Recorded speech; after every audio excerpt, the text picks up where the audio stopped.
Welcome to Cracked Open, a podcast about life, love, loss, and the truths we discover along the way.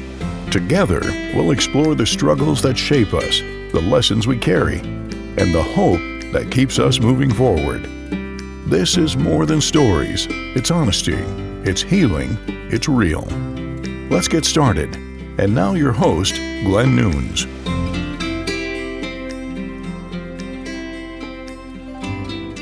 Hey, I'm Glen Nunes, and welcome to Cracked Open. This is Season 2, Episode 2. Today, this episode is called Make the Move. It's about pivotal moments in life. Some moves change your life forever. For some of you, that move might be a relationship. For others, it might be a job, a career change, or a relocation. And for some, it's an internal move, choosing growth, discipline, or a different way of living maybe. So today we're going to talk about that move. And today I just happened to be talking to a friend of mine who just made a huge move. He decided to quit smoking weed. He came to the conclusion that it had been a bad addiction and he wanted to change his future. And by cutting that out, it was very important for him to do that. I congratulated him on making the move. This is exactly what I want to talk about today. So when making a move, your life could depend on it. Your peace does, your next season does, and your future hinges on it. But things get in the way, like pride. Pride is an enemy that gets in the way of this. You need to pause, stop, listen to the signal. You hear it. You've tried everything, but nothing changes, and it's not going to change. You can only ignore your conscience for so long, so just make the move. If you feel stuck or you're in the waiting season, you have to learn just to put your pride aside and let things play out as they're supposed to. Don't doubt your heart, and don't doubt your mind, and don't doubt your soul. They're trying to line up and you're fighting it. And what I'm trying to say is just put your pride aside. That's what I'm talking about here. Trust me, I've lived it. I fought making moves in my life, but I also did move at times and I received many blessings. It takes courage, patience in the waiting period, and some faith. I'm living in a moving period as we speak. I don't know where God is taking me, but I'll trust the prize that He has reserved for me. A pivotal life-changing move can come from one call, one meeting, one conversation, or one unexpected moment, and everything rearranges. And as I said, make the move. Pick up the damn phone, make the call, figure it out. Maybe you want to get back into a relationship, or maybe you want to get out of a relationship that you know you're not supposed to be in, or that family member, maybe a boss or an owner of a company, whoever it may be. And it's not easy. And it sounds easy, but it really is as easy just to make the call. And they will answer. So make it happen, make it work. Don't delay any longer, because the longer you delay it, you're not helping the situation. The only thing you're doing is prolonging the waiting period. And the waiting period is over. Do it now. You really know what you want in your heart, and you know what you want in your mind, and your soul knows what you want. So make the move. That's what I'm going to tell you. Make the move. Sadly, we try to control all outcomes, but in life, we don't own the control, just the decisions we make. When your life plans stop working, something deeper starts speaking. Control drains you, and it keeps you anxious. We try to calibrate every possible outcome and every step, but you have to surrender. Make the move, and it will lift that weight off your chest. You'll feel better, and you'll know everything is trying to tell you one thing while your heart is telling you another. But when you finally make that move, they may go against the odds, but you'll be relieved to finally experience your surrender was the right move all the while. Peter stepped out of the boat before the miracle. He moved. So stop living in misery with guilt and regret. It's a terrible thing to live with. Precious time is just wasting day by day by day. So make the move. It's a shift sometimes. It's a quiet release inside you. The anxiety will break. The obsession fades. The need to prove yourself dies. That's the shift. Sometimes an opportunity opens. A door unlocks. Provisions appear. Healings begin. Relationships change. Maybe a path clears. It can happen in different ways. It can be like a light shower that slowly gets heavier, then eventually comes down in full force, or it can come like a bolt of lightning. 1 second, the sky is normal, then in the other second, it splits and the sky opens up violently, pouring out. Stop trying to rebuild what God is tearing down. Don't let disappointment talk you into not making the move. The door is cracked. Push it open. Stop dwelling on the past. It can waste hours, days, months, and even years wishing it didn't happen, wishing you could take it back, replaying the what ifs that echo louder than anything else. But Psalms 34:18 says, "The Lord is near to the brokenhearted." So hand it over to God. Romans 8:28 reminds us, "And we know that all things work together for good in those who love God, to those who are called according to his purpose." So lean on your faith and thank God for his grace. So God provides the opportunity, but it's our responsibility to do the right thing with it. So make the move and partner with him in the move. Stop surviving and start living. Make the move. It will ripple inward and outward blessings. There comes a point in life where the waiting season stops being about patience and starts being about honesty. Because waiting isn't always spiritual. Sometimes it's just fear wearing a disguise. Fear of being wrong, fear of pride taking a hit, fear of admitting that deep down you already know what you want. A lot of us get stuck right there. We tell ourselves we're being responsible, we tell ourselves we're being careful, but if we're honest, we're already delaying the move that we already feel in our heart, our mind, and our soul. And the longer we delay it, the heavier everything gets. But this episode isn't about rushing. It's not about forcing outcomes, and it's definitely not about pretending hard things are easy. It's about recognizing the moment when the waiting period is over. When you know, not perfectly, not confidently, but clearly. You know what relationship you should be in or be out of. You know what career move you should be avoiding. You know what dream you've been taking yourself out of. You know what call you keep rehearsing but you never make. And instead of moving forward, you stay stuck. So today, we're going to talk about making the move. And you're going to hear that a lot because I'm going to want you to make the move. And I want you to want yourself to make the move. So you settle into situations that don't fit you. You live in quiet misery. You carry guilt, regret, and wasted time. Not because you didn't know better, but because you didn't act when you did. And I'm not a relationship expert. I'm not a life coach. I'm just someone who's lived through the waiting seasons. I've avoided moves, and I've learned, sometimes the hard way, that clarity doesn't always come before the action. Sometimes clarity comes after you make the move. So make the move. So today, we're going to talk about that moment. The moment where silence gets loud, where your soul starts nudging you forward, where faith stops being theatrical and starts asking for something of you. Because at some point, waiting becomes disobedience to what you already know. And when that moment comes, the advice is simple, but it's not easy. So again, make the move. I want you to sit in silence in this one and listen to what I got to say on this one. So make the move. There's a specific kind of pain that comes from staying where you already know you don't belong. Not confusion, not uncertainty, but clarity that you keep ignoring. And this happens in relationships all the time. You know when something isn't right anymore. You know, you feel it when the connection doesn't fit, when the joy feels forced, when you're constantly convincing yourself instead of being at peace. And instead of making the move, you stay. And not because it's right, but because it's easier than facing the disruption that leaving would cause. So you tell yourself, I don't want this to hurt anymore. I've already gone too far. I'll figure it out. Now isn't the right time, but deep down, you already know. Later doesn't fix what's aligned. Staying doesn't make it better. Staying just makes it heavier. And here's the part people don't like to admit. When you stay in a situation that you know is not right, you don't just hurt yourself. You slowly lose respect for yourself. You feel it in your chest. You feel it in the quiet moments. You feel it when you're alone and honest. You start living divided. You're saying one thing publicly and you're feeling another one privately. And the longer you wait, the more complicated it becomes. The more guilt, the more regret, more time that you lost that you can never get back. And sometimes the move isn't dramatic. Sometimes it's just courage. Courage to admit, this isn't who I am. This isn't what I want.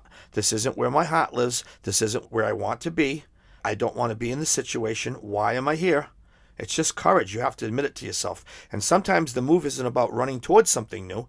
It's about being honest enough to walk away from what you already know isn't right. Because here's the truth. If something is truly meant for you, it won't require you to betray your own heart to keep it. That's just what you're doing to yourself. You're betraying your own heart. You know it's wrong. And if the love is real love, it doesn't trap you in fear. It meets honesty with honesty. It meets courage with grace. Making the move doesn't guarantee the outcome, but not making it guarantees regret. We just talked about regret in the last couple of podcasts. And regret is far heavier than uncertainty. And if you're concerned about hurting someone, the longer you prolong it, the more hurt they will be, the more hurt you're going to be, and the more hurt everybody's going to be. So you have to rip the Band-Aid off now. You know it's wrong. You know you have to make the move. And I'm going to get into this, and I'm not just talking about relationships. I'm talking about making the move. We're going to get into the move in more detail very soon. There's usually one moment that defines everything. Not the argument, not the breakup, not the mistake, not this, not that. It's the moment after when you know exactly what needs to be done and you don't do it. For most people, it's a phone call. Not a dramatic one, not a confrontational one, just an honest one. And that's why it's terrifying, because once you make that call, you can't hide anymore. You can't pretend you're confused. You can't keep blaming timing, circumstances, or other people. You have to tell the truth, first to yourself and then to someone else. A lot of people say they're waiting on clarity, but that's not what's happening. They're waiting on the situation to resolve itself so they don't have to take responsibility for the decision. But that's not how this works. You may have already made a call. You may have already told your best friend or your mom or your sister or your brother or your neighbor, maybe your pastor. Maybe you've done this. You've made a call and you said, listen, I got to get out of this. So I got to make a move here, because you know it in your heart. So if you've made that call, you're stepping towards clarity, because people, they're hoping that things are going to just fall apart on their own so they don't have to be the one who makes the move. But it doesn't work that way, because if you're hoping for the other person just to get up and leave, I'm talking if it's in a relationship, it's never going to happen. It's going to make it worse over time. It's going to make it worse in the long run and the aftermath and everything, because that person is probably not going to leave. And there could be reasons. Maybe they have nowhere to go. They can't afford to leave, or they need a roof over their head. They might be just taking advantage of you. Who knows the reasons why people are in places they shouldn't be or not meant to be? Who knows what the reason is? But here's the hard truth. Avoiding the call, it doesn't protect anyone. It only delays the inevitable, and it multiplies the damage. Okay? Because while you're waiting, time is passing, real life is passing, and you're living in a space that isn't fully honest. If you know in your heart that something isn't right, staying silent doesn't make you kind. It just makes you complicit. And if you know in your heart that someone else matters to you, and that connection deserves honesty, not distance. So really consider making the move. And this is where pride usually steps in, because pride says, what if I look weak? What if I'm rejected? What if it doesn't work? What if I regret trying? But pride is rarely strength. Most of the time, pride is just fear dressed up as control, because real strength looks like this. I don't know how this will end, but I know what's true. I'd rather face the truth than live in this quiet misery. I'd rather risk an answer than to live stuck in avoidance. Making that call, it doesn't mean forcing an outcome. It means opening the door to truth. And it is something that most people never realize until it's too late. If someone truly matters to you, and if the connection is real, honesty doesn't scare it away. Silence does. You don't make the call to demand anything. You make it to align your life with what you already know is right. Because not making the move is still a move. And it's just a move towards regret. There's a difference between waiting and avoiding. They look the same on the outside, but they come from completely different places in the inside. Avoidance is fear pretending to be patience. Waiting says, I'm willing to sit in the quiet because I trust what's forming. And avoidance says, I'll stay busy, distracted, or numb, so I don't have to feel what I already know. A lot of people confuse the two. They say that they're waiting on God, but they won't sit in silence long enough to hear anything. They rush into something, another relationship, a rebound, another distraction, a version of life that keeps them from being alone in their thoughts. Not because they're evil, not because they're careless, but because silence is honest. Silence doesn't let you hide. When everything goes quiet, what you actually want gets loud. That's why rebounds happen, and that's why noise becomes addictive, and that's why people fill their lives from anything that keeps them from sitting still. Because if you slow down long enough, your heart stops lying. Waiting, real waiting, is uncomfortable. It forces you to grieve what you lost. It forces you to face what mattered, to admit what didn't work, and what still would work or still does work. But here's the part most people don't understand. Waiting is not passive. It's active trust. It's saying, I don't see the path yet, but I trust the guide. I don't know the timing, but I know the truth. I'm not rushing because I want to be whole, not distracted. Avoidance keeps you stuck, and waiting matures you, and maturity changes everything. Because when you actually sit in the waiting, when you don't rush to fill the emptiness, something starts to realign. Your value sharpen, your tolerance for lies drops, your sense of self grows stronger. You don't just want relief anymore, you want truth. And that's when things shift. Not because you forced anything, not because you chased anyone, but because you stopped running from yourself. Sometimes the waiting season isn't punishment, it's preparation. It's the space where God removes what doesn't belong so that when something does break open, you're ready to receive it, not sabotage it. Waiting doesn't mean nothing is happening. Because when you wait, you think clearly. And then when you make decisions, you don't make rash decisions. You make the correct ones because you think about it. And like I said, you could sabotage a great situation by not making a move. And you make the wrong move. And then here comes regret and everything else. And then you have to eventually make the correct move. So it's always great to sit and think before you make moves. And that's listening to yourself and praying and listening to God, not distractions from other people. Because other people can destroy blessings for you unintentionally by saying the wrong thing. So be careful what you take in. I always said, don't take it as gold. Waiting doesn't mean nothing is happening. It means everything is happening beneath the surface. Real faith doesn't start after things work out. It starts before you see anything change. Most people say they have faith, but what they really mean is hope with conditions. They say, I'll believe it when I see it. I'll trust it when it makes sense. I'll move once I know how it ends. That's not faith, that's control. And faith works in reverse. Faith says, I don't trust the path, but I trust the guide. I don't know the timing, but I know the truth. I don't have the proof yet, but I'm willing to act as if God is already working. Biblical faith was never about certainty of outcome. It never was. It was about certainty of who was leading. Hebrews defines faith as assurance, not the evidence you can touch, but confidence rooted in character. We talked about that in the last episode. Go back and read Hebrews 11, the definition of faith. Faith is believing God is good even when the story hasn't turned yet. And here's where it gets uncomfortable. Faith will often require you to stand still when everything in you wants to just rush or make a move, or when everything in you wants to hide. Sometimes faith can look like waiting, and it looks like making the call. It looks like letting go. It looks like opening the door again. But faith always requires alignment. Your heart, your mind, and your soul have to be right in alignment. I know recently I've had decisions I've had to make, or things that I knew I wanted. My heart, my mind, and my soul, 100% aligned. Not 99% in, 100% in heart, mind, and soul. And when you're there and you know it, it's a great feeling. But unfortunately, you have to make moves to make all this alignment worthwhile. Because sometimes, especially in a relationship, you have to be aligned with the other person's heart, soul, and mind as well. When those three are all pointing in the same direction and you still resist, that's not wisdom. That's fear dressed up as caution. I've seen this play out over, and like I said, in my own life, there have been moments where I believed fully, not loudly, not dramatically, but deeply, in situations that looked impossible, shifted in ways that I couldn't have engineered it if I tried. So, like, I've been in situations, I can tell you a bunch of them, and I don't want to waste much time on the podcast about them. I could do a podcast just about stories that I have in my life, but I have a couple instances. One that I'm thinking about where the odds were, everything was against me.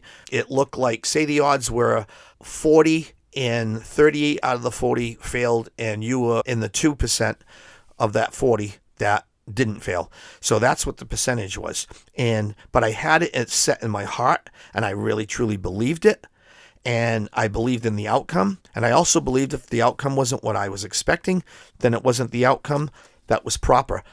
But I believed it in my heart, and it came through, and I call them miracles, because I believe when faith lines up and your heart, your soul, and your mind and everything is in alignment, That's where these miracles come from. I call them miracles. I talked to my pastor Brian about a couple of them a few weeks ago. We were having coffee together at Long Pond, and we had a great conversation. I talked about these miracles. I told him a couple. I don't want to get into them now, but there have been many moments, like I said, that I truly believed, and it just, it was nothing but faith. It's a great feeling when you have that faith and you see it play out. And I've also seen the opposite, moments where doubt crept in. Where I half believed and half protected myself, where I prayed, but I also planned for failure. And those moments stalled. Faith doesn't mean God becomes a vending machine. It means that you stop trying to outmaneuver him. It means you decide, if this is from God, I will trust him with the outcome. And if it isn't, I trust him enough to remove it. And that's real faith. Not forcing, not manipulating, not rehearsing worst case scenarios. Faith is releasing the need to control how things resolve. Because the truth is, you don't need to see the whole staircase. You just need to trust the next step. And when you do, even without clarity, things begin to realign. Doors that you didn't touch start moving. Walls that you didn't push start to crack. Conversations you didn't plan find their way to you. And not because you demanded them, but because you trusted the one who sees what you can't. And faith doesn't shout. It doesn't rush. It doesn't beg. Faith stands firm before the outcome. And there are moments in life where silence matters more than action. And think about it. A golfer, okay? If you're into golf, a golfer lining up a putt to win a big tournament, the crowd goes completely quiet. Let's take a quarterback. He's about to call this critical play. He waves his arms down. He asks the stadium to settle down so he can hear the call, so they can concentrate. A great speech. The room is so quiet you could hear a pin drop. Why? Because clarity requires quiet. Noise interferes with precision.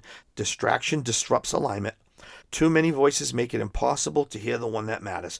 But notice something interesting. At a football game, the crowd does the opposite.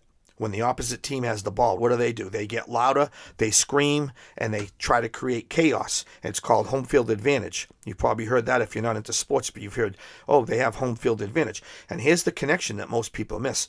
The enemy doesn't need to destroy you. He just needs to stay loud enough to keep you from hearing the truth. The football analogy. It's a great analogy. That's just exactly what happens. Doubt gets loud. Fear gets loud. Pride gets loud. Overthinking gets loud. Other people's opinions get loud. And suddenly, the most important decision of your life feels confusing. Not because you don't know what you want, but because you have too many voices that have access to your mind. But when you're in the waiting season, silence is not punishment. Silence is preparation. I said that earlier. Waiting strips away all that noise so you can hear what's real. And I want you to take a pause right now, maybe pause the video, sit back, and I want you to think about this. Make the move. If you have to make a move, sit back and think about it. You deserve it. This is to yourself, okay? I want you to sit back and think about a situation maybe that you're in. If you're listening to this, make the move and think about the silence. Think about what's right for you and think about the whole situation. And don't think about all the distractions from other people and saying this and saying that. No, you know what's right. You know in your heart what you have to do. If you have to make a certain move, you know it. And you're going to have to at some point. That's why you're going to hear me keep saying, make the move, make the move. So that's the best thing to do, is think about things in the silent time, in the quiet time. And that's why rebounds are so dangerous. Because rebounds, they fill the silence. They keep the crowd screaming. They prevent reflection, and they delay the healing. You don't sit in the grief. You don't process the loss. And you don't realign your heart. You just keep moving so you don't have to feel. That's why these distractions are not healthy. But growth doesn't happen in noise. Growth happens in stillness. And this is where maturity is built. You know, when you allow the silence, when you don't rush to replace what was lost, something shifts. You begin to see clearly.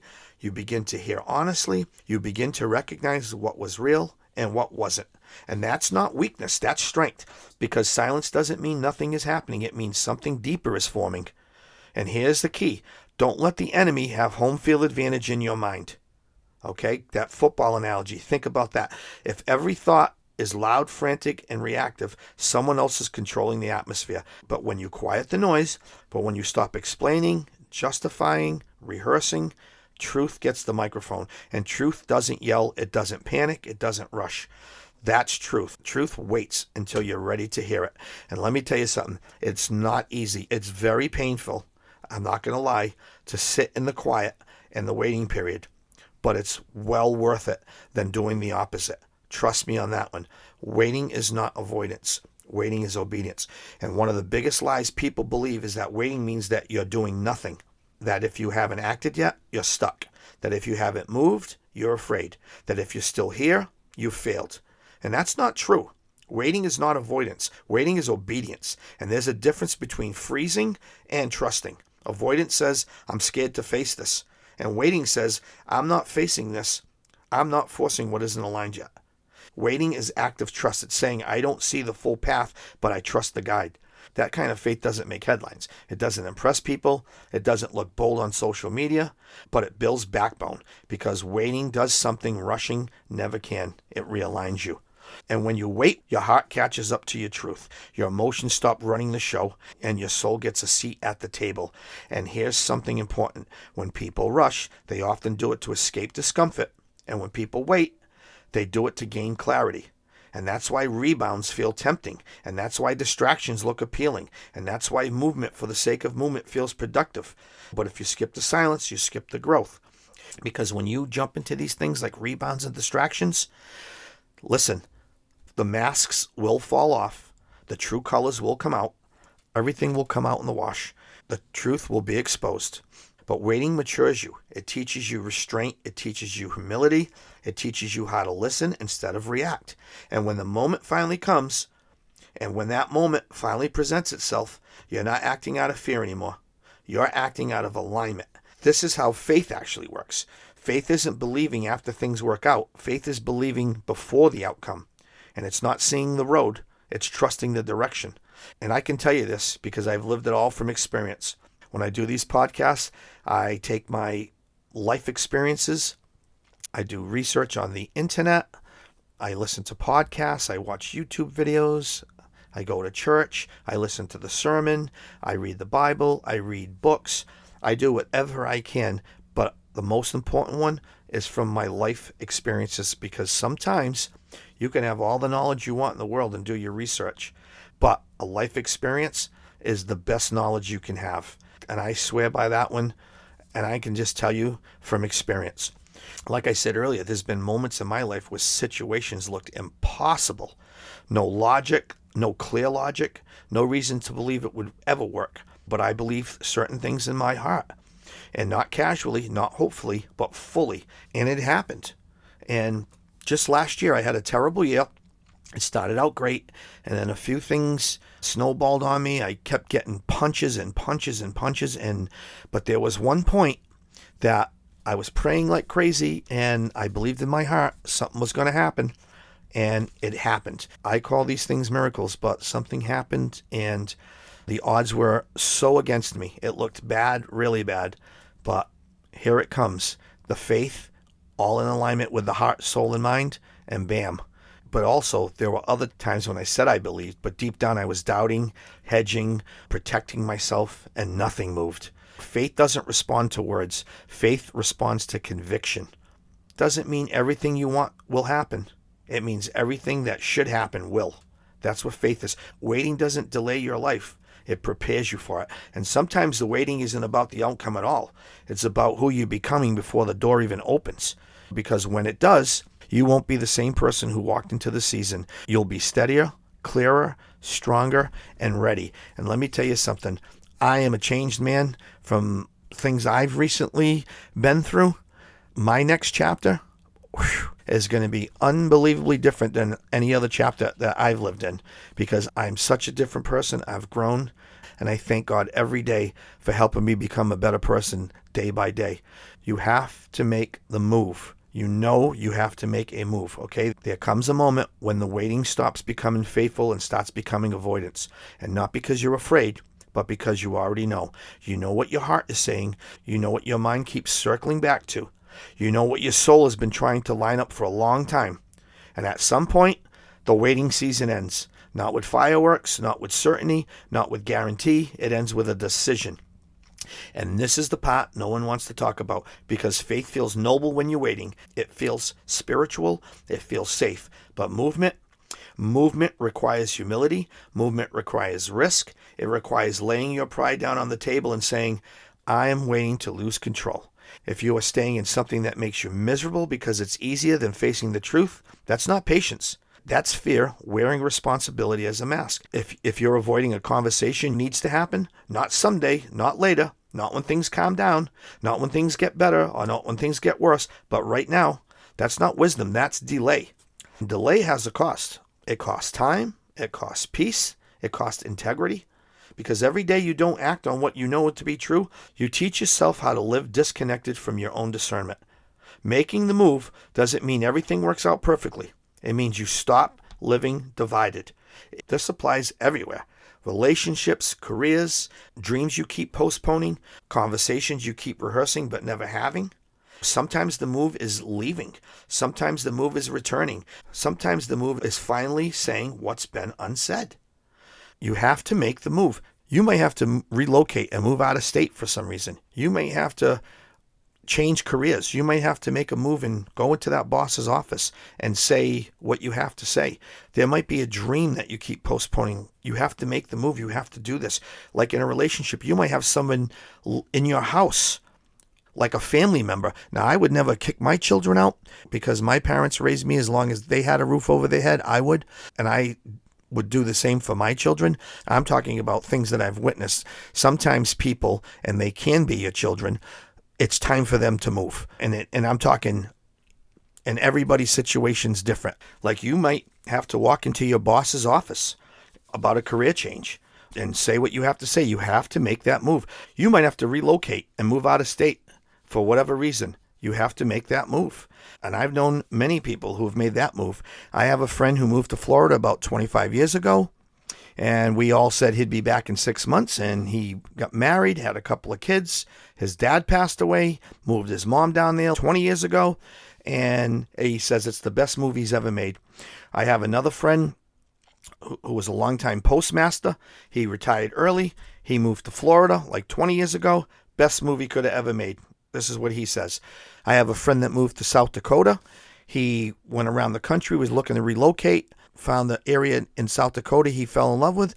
He moved, says it's the best move he ever made. He made the move. I have a friend that moved to North Carolina. Same thing, 20 years ago. Brought his wife, his kids down there. He never came back. Said it's the best move he's made. So you have to make these moves. You might have to move out of your home. You might be in a separation or a relationship. You're living with somebody and you have to leave your home, or they have to leave your home. You might have a boyfriend living with you. You have to get out of your house. You might have a girlfriend living with you that you have to get out of your house. You have to make the move either way. You just have to make the move. There's situations that we try to avoid and we're postponing, but we know they're not healthy and we have to make that move. As I said, it could be our job, it could be a relationship, it could be a relocation move, it could be a move with your children. There's so many different things, but the most important thing is sitting in the silence and thinking about it, but you have to make the move. It's inevitable. You know what your heart wants. But getting back on track here, you have to make the move. And it should be out of love, because love responds to honesty. Love meets courage with effort. Real love doesn't punish vulnerability. And if it doesn't, then the move still matters, because choosing truth over comfort is how you can reclaim your life. This is where pride tries to intervene. Pride says, what if I look weak? What if I'm rejected? What if I'm wrong? Faith says, what if I don't act and lose years of my life pretending I didn't know? You don't need certainty to make the move. You need that alignment. When the waiting has done its work, when the noise is settled, when the excuses stop convicting you, that's your cue. The waiting period is not meant to last forever. At some point, obedience looks like action. Make the call. Make the conversation. Take the step. Make the move. Not recklessly, not emotionally, but honestly. Because living in truth, even when it's hard, is always better than living in regret. And we just talked about regret on the last episode. If you haven't heard it, go back and listen to the regret episode. And if you take nothing else from this episode, take this. Waiting is not a weakness, but staying stuck when clarity already has come, that is. There's a difference between trusting God and hiding behind time. Faith is not passivity. Faith is alignment. At some point, God stops asking you to wait. He starts asking you to make the move. Not because he's done working, but because he already has. The waiting season shapes you. It quiets the noise. It exposes your motives. It matures your heart. But it was never meant to be your permanent home. When clarity arrives, even quietly, the responsibility shifts to you. That's when courage matters. Making the move does not mean you control the outcome. It means you stop living divided inside.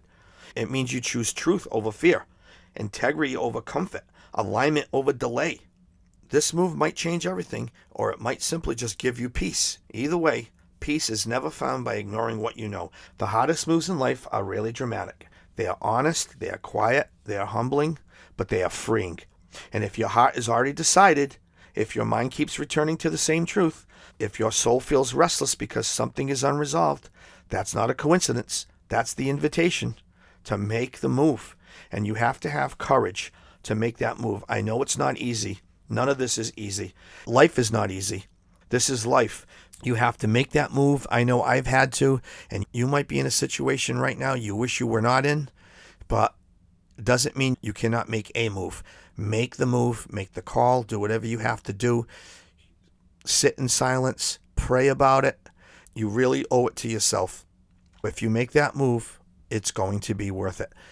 So at this point, I'm going to introduce a couple of songs into the podcast. I'm going to put the links to these songs in the descriptions. The first song I want to talk about is called Unwritten by Natasha Bedingfield. It's about seizing control of your life's narrative. It's about encouraging listeners to embrace the future as a blank page, full of potential and open to new beginnings, free from past mistakes or the pressure to be perfect. The song uses the metaphor of a book where you hold the pen, urging you to experience life fully and write your own story with courage, adventure, and unexplained, exciting ending. The next song I'm going to introduce is called Home by Edward Sharpe. It's about finding home in another person, capturing the feeling of belonging and connection through love, rather than a physical place. The song evolves from a homesick feeling to an anthem of shared joy and companionship. And then there's the song Boston by Augustana. It's about a relationship where the narrator's girlfriend feels misunderstood and wants to escape to Boston as a symbol of starting fresh, getting away from everything in California, and finding herself. While the band's lead singer, Daniel Leyes, later found deeper meaning in the song as a love letter to music itself, representing his desire to separate career from his pure love and for creating songs. Thank you for listening today. I hope you got something out of this. If you're in a position where you have to make a move, I hope this comforted you. Please subscribe to the podcast. And those of you who have, I appreciate you and I thank you for doing so. Please like and share this episode or maybe the podcast channel with somebody that might need this. Somebody you know might be in a position where they need to make a move and they just need a little push or need to hear something. Send this to them. Maybe you'll encourage them, because sometimes when you help somebody make a move, sometimes it's the biggest move of their life. It's a pivotal move, and you might be that person to help them to make that move. And in the closing, I'm going to end with this prayer.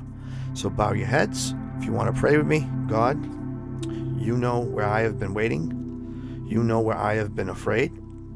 You know the places where I've delayed, and not because I didn't care, but because I cared deeply. If this season has done its work, give me the courage to move. Remove pride, remove fear, and remove the need for guarantees. Help me act with honesty, speak with clarity, and choose truth over comfort. If a door needs to close, give me peace. If a door needs to open, please give me the courage. And if a move changes everything, let it change me first. I trust you not just in the waiting, but in the step forward. Amen. So in closing, I want to say it again. Make the move. So as we recap here, just remember, waiting matures you, but movement completes the lesson. So don't live another season pretending that you don't know. Don't carry regret for a conversation you avoided. And don't stay divided when alignment is possible. So make that move. Do it. Make that call. Get on the phone. Maybe it's your mom. Maybe it's your kid. Maybe it's your girlfriend. Maybe it's your boyfriend. Maybe it's your ex. Who knows? Maybe it's your pastor. Make the move. Pick up that phone. They're going to answer. They want to hear what you have to say. And I know you're scared, but you'll be happy in the end. So make the call. Make the move. Follow your heart. You know what it's been saying to you. Do it now. Do it tonight. Do it whenever you feel ready. Do it tomorrow, but do it. That's all I'm going to say. Make the move. And not because it's easy, but because it's honest. This is Cracked Open with Glen Nunes. This is Season 2, Episode 2. Make the move. I'll talk to you soon. I love you all. And remember, your integrity is your legacy. Treat others as you want to be treated, because karma has no favorites. So take care of yourself. Always move forward. I love you guys. Thank you again for subscribing, listening, sharing, and liking. And if you haven't, please do so. I'll see you next time on Cracked Open. Take care of yourself. Thank you for listening to Cracked Open. If today's episode spoke to you, please share it with someone who might need a little light in their own dark season. Remember, even in brokenness, there's beauty waiting to be found. Every crack is a place where the light can shine through. Until next time, stay true, stay hopeful, and keep your heart open.